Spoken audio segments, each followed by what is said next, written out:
നമസ്കാരം, എല്ലാവർക്കും ശ്രീകൃഷ്ണകൃപ ചാനലിലേക്ക് സ്വാഗതം. പതിവ് പോലെ ഇന്നത്തെ കഥ എന്താണെന്ന് വെച്ചാൽ, ജീവിതത്തിൽ ഏറ്റവും അധികം നമ്മൾ ആരെയാണ് ബഹുമാനിക്കേണ്ടത് എന്നതിനെക്കുറിച്ചുള്ള ഒരു കഥയാണ്. ഒരിടത്തൊരു ഗ്രാമത്തിൽ ജീവിച്ചിരുന്ന ഒരു പാവപ്പെട്ട ഒരു കർഷകന് ഒരു അപൂർവ രോഗം ബാധിച്ചു. ആ രോഗത്തിന് ചികിത്സയില്ല. അന്നത്തെ കാലത്തെ വൈദ്യന്മാരൊക്കെ ഇതിന് പരിഹാരം കാണാനായിട്ട് ശ്രമിച്ചു, പക്ഷേ ഒന്നും നടന്നില്ല. അങ്ങനെ ഈ രോഗം ബാധിച്ച് അയാളിങ്ങനെ മരണവേദന കൊണ്ട് പുളയുന്ന ഒരു സമയത്ത് അതുവഴി വന്ന ഒരു ഗുരു കാര്യങ്ങളെല്ലാം തിരക്കിയ ശേഷം അദ്ദേഹം പറഞ്ഞു, നിങ്ങൾ വിഷമിക്കേണ്ട, ഞാൻ ഈ അസുഖം ഭേദമാക്കി തരാം. പക്ഷേ ഒരൊറ്റ കണ്ടീഷൻ, സ്വർഗത്തിൽ നിന്നുള്ള മണ്ണ് ഇതിനാവശ്യമാണ്. സ്വർഗത്തിൽ നിന്നുള്ള മണ്ണ് ഒരല്പം കിട്ടിയാൽ ഈ അസുഖം ഭേദമാകും. സ്വർഗത്തിൽ നിന്നുള്ള മണ്ണ് നെറ്റിയിൽ പൂശിയാൽ അസുഖം ഭേദമാകും. എല്ലാവരും കുഴങ്ങി, എന്താണ് ചെയ്യേണ്ടതെന്ന് അറിയില്ല. ആ സമയത്ത് അത് കേട്ടുകൊണ്ട് നിന്ന ഒരു കുട്ടി മുന്നോട്ട് വന്നു.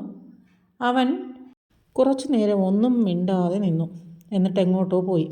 അല്പസമയം കഴിഞ്ഞ് ആ കുട്ടി കയ്യിൽ കുറച്ച് മണ്ണുമായിട്ട് ഗുരുവിൻ്റെ മുന്നിൽ വന്നു. ഗുരു അത് കുഴച്ച് രോഗിയുടെ നെറ്റിയിലിട്ടപ്പോൾ അയാൾ സുഖം പ്രാപിച്ചു.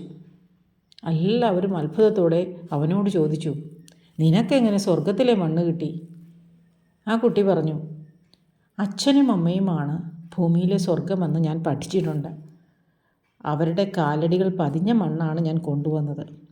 അപ്പോൾ എൻ്റെ സ്വർഗം എന്ന് പറയുന്നത് എൻ്റെ അച്ഛനും അമ്മയും എവിടാണോ അതാണ് എൻ്റെ സ്വർഗം. ആ അച്ഛനും അമ്മയും വാഴുന്ന മണ്ണിൽ നിന്നുള്ള ഒരു പിടി മണ്ണാണ് ഞാനിവിടെ കൊണ്ടുവന്നതെന്ന് പറഞ്ഞു. വളരെ നിസ്സാരമെന്ന് തോന്നുമെങ്കിലും ഈ കഥയിൽ നിന്ന് നമ്മൾ പഠിക്കേണ്ട ഒരു പാഠമുണ്ട്. വളർത്തുന്നവരുടെ പാദങ്ങളാണ് വളരുന്നവരുടെ പാതകളിലെ വെളിച്ചം. രക്ഷാകർതൃത്വത്തിൻ്റെ ഓരോ ചുവടിലും ആഹ്ലാദത്തോടൊപ്പം അല്ലലുമുണ്ട്. ഒരുക്കങ്ങളുടെ ഒന്നും പിൻബലമില്ലാതെയാണ് ഒരച്ഛനും അമ്മയും രൂപപ്പെടുന്നത്. കരുതലിൻ്റെയും പരിചരണത്തിൻ്റെയും പര്യായങ്ങളായിട്ട് ഉള്ളവർ. ആ മനോഭാവത്തിലാണ് സ്വർഗം ഉടലെടുക്കുന്നത്. ക്ലേശങ്ങളും കഷ്ടപ്പാടുകളും വളരുന്നവരെ അറിയിക്കാതെയാണ് അച്ഛനമ്മമാർ അവരെ വളർത്തിയെടുക്കുന്നത്. അച്ഛനായാലും അമ്മയായാലും സ്നേഹിക്കുന്നത് പോലെ ഒരാളെ ഈ ഭൂമിയിൽ മറ്റാരും സ്നേഹിച്ചെന്നു വരില്ല. ഒരാൾ മറ്റൊരാൾക്ക് വേണ്ടി ജീവിക്കുന്നു എന്നതിന് നമ്മൾ ഉദാഹരണം പറയുമ്പോൾ, മാതാപിതാക്കൾ മക്കൾക്ക് വേണ്ടി ജീവിക്കുന്നതിനേക്കാൾ വലിയ മാതൃകയൊന്നും ഈ ലോകത്ത് പറയാനില്ല. എല്ലാ പരിമിതികളും ലംഘിക്കപ്പെടുന്നത് മാതൃത്വത്തിലും പിതൃത്വത്തിലുമാണ്. അതുവരെ അസാധ്യമെന്ന് കരുതി മാറ്റിവെച്ചതെല്ലാം രക്ഷാകർത്താവാകുന്നത് മുതൽ അവർ ചെയ്തു തുടങ്ങും. നീന്തൽ അറിയാത്തതിൻ്റെ പേരിൽ ഒരു പുഴയിലും ഇറങ്ങാത്ത അവർ കുഞ്ഞു വീണാൽ ഏത് കടലിലും ചാടും. വളർന്ന സമയത്ത് പലതിൽ നിന്നും മാറി നിന്നിട്ടുണ്ടെങ്കിലും വളർത്തുന്നവരെ അവർ എല്ലായിടത്തും മുൻപന്തിയിലെത്തിക്കും. സ്വന്തം കുഞ്ഞ് എല്ലാറ്റിനും മുൻപന്തിയിലെത്തണമെന്നുള്ളത് അച്ഛനമ്മമാരുടെ ആഗ്രഹമാണ്. തന്നെക്കാൾ വലുതാകണമെന്നുറപ്പിച്ചാണ് ഓരോ രക്ഷകർത്താവും മക്കളെ വളർത്തുന്നത്. കർമ്മം കൊണ്ടും കഴിവുകൊണ്ടും ആകാശത്തെത്തുമ്പോഴും വേരുകൾ വളർത്തിയവരുടെ കാൽപാദങ്ങളിലായിരിക്കണം.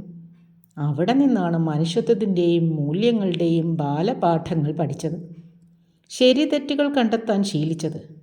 അവിടെ ചവിട്ടിയാണ് ആത്മവിശ്വാസത്തോടെ നിന്നതും നടന്നതും. ഇത് എല്ലാവരുടെ ജീവിതത്തിലും ഓർക്കേണ്ടുന്ന ഒരു പാഠമാണ്. കഥ ഇഷ്ടമായെന്ന് വിശ്വസിക്കുന്നു. ഒന്ന് ലൈക്ക് ചെയ്യാനും ഷെയർ ചെയ്യാനും സബ്സ്ക്രൈബ് ചെയ്യാനും മറക്കാതിരിക്കുക. നന്ദി, നമസ്കാരം.